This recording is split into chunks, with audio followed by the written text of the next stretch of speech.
Why do we have disproportionate representation and diversity in special education?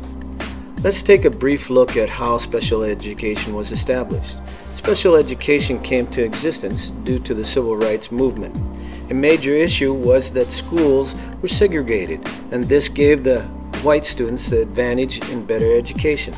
A landmark lawsuit, Brown versus the Board of Education, began the change in equality in the schools.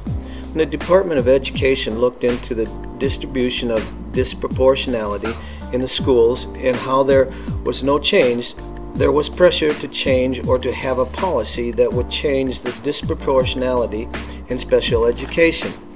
The Individuals with Disability Education Act, or better known as the IDEA, and the reauthorization of the IDEA in 2004 began more inclusive to help place students in special education.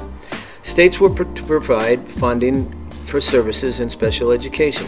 Through educational research, it was found that students achieved in direct proportion to their opportunity to learn. In other words, a student, no matter what diverse background they came from, given the right learning environment, they will achieve in direct proportion as other students. I have put together some slides of different cultures. Each slide has a specific image that I want to stimulate the thought process towards why biases, judgments, assumptions, beliefs, and prejudices can influence the way a teacher may relate to the student and how they are teaching.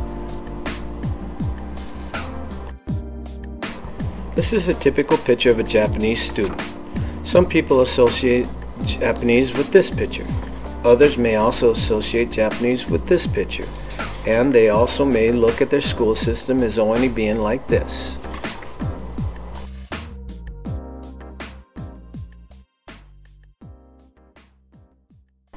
This is a picture of a young African American male. This is also a picture of a young African American male. But some associate this picture as being part of the African American male culture. Also, they associate this picture as part of being an African American culture. This is a picture of a young Chinese woman, but some associate Chinese with this picture.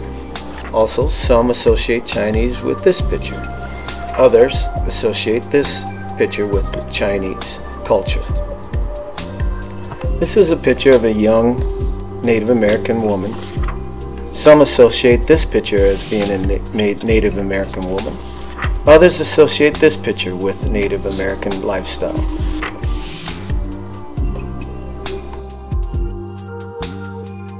This is a picture of a young male student from India. Some may associate the male looking like this picture. Some may also associate the school system looking such as this picture. Some may associate the women from India looking only like this. And some may also look at the female as being like this. This is a picture of a young Somalian male. Some associate the Somalian male with this picture. Some also associate the Somalian male with this picture. But some may associate the school district or school system like this picture. But this picture, a lot of people don't associate the Somalian people with. This is a picture of a young Latin American female. Some associate Latin American females like this picture.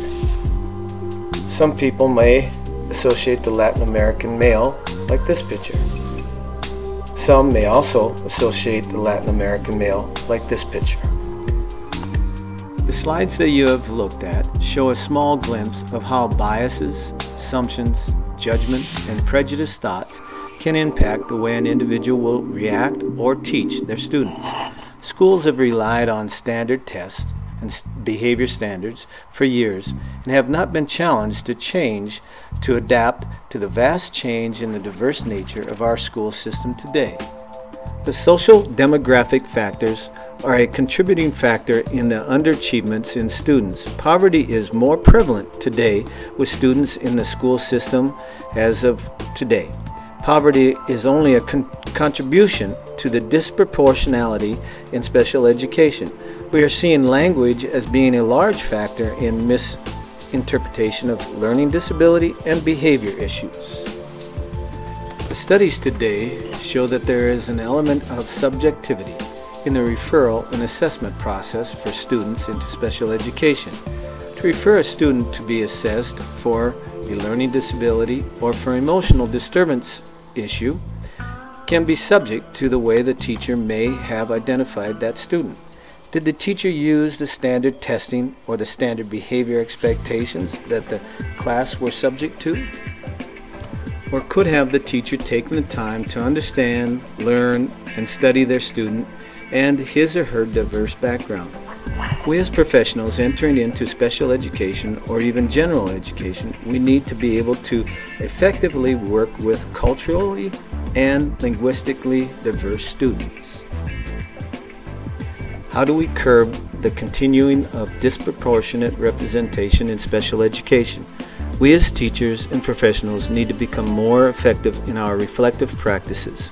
We need to become more mindful of our own personal belief systems, biases, assumptions, judgments, and prejudiced thoughts so that we can provide a positive instructional setting, materials, and teaching methods that assure students of diversity are successful and are assessed correctly so that we can provide them with equal educational experience.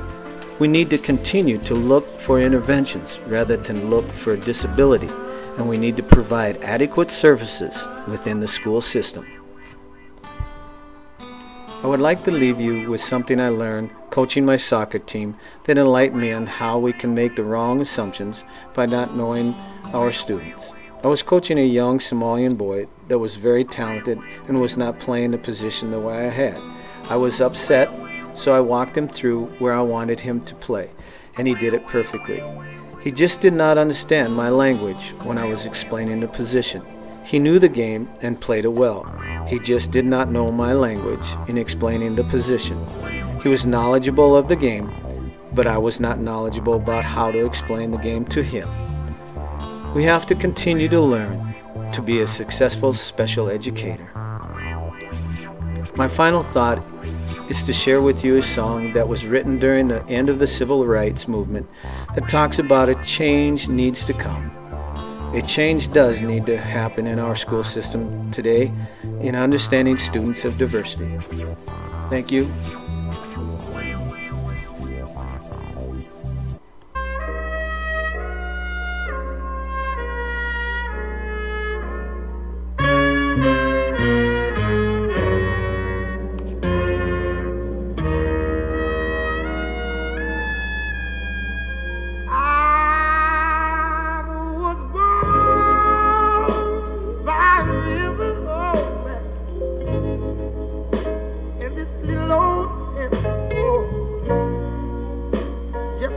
This river, I've been running ever since.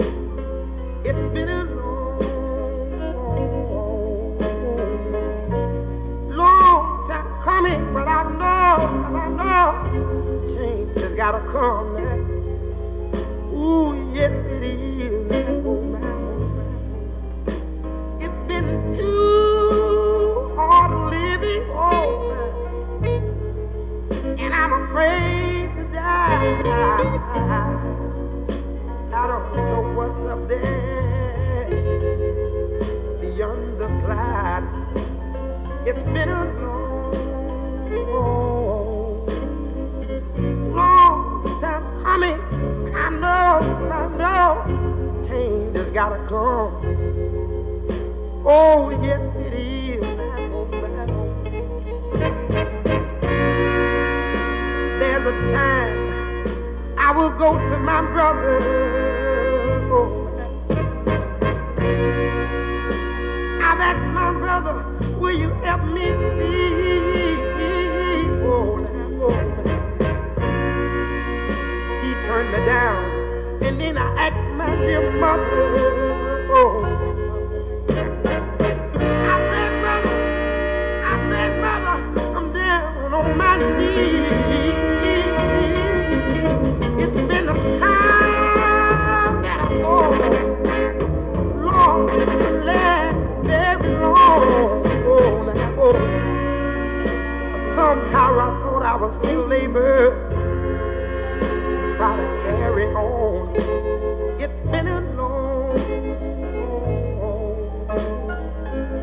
long time coming, and I know a change is gonna come. Oh, yes it is. Just like I said, I went to my little bitty brother. Oh, my little brother. I asked my brother, help me, please. Oh, he turned me down, and then I go to my little mother, my dear mother. Oh, man. I said, mother, I'm down on my knees. But there was a time that I thought, Lord, this could last very long. Oh, man. Somehow I thought I was still able to try to carry on. It's been a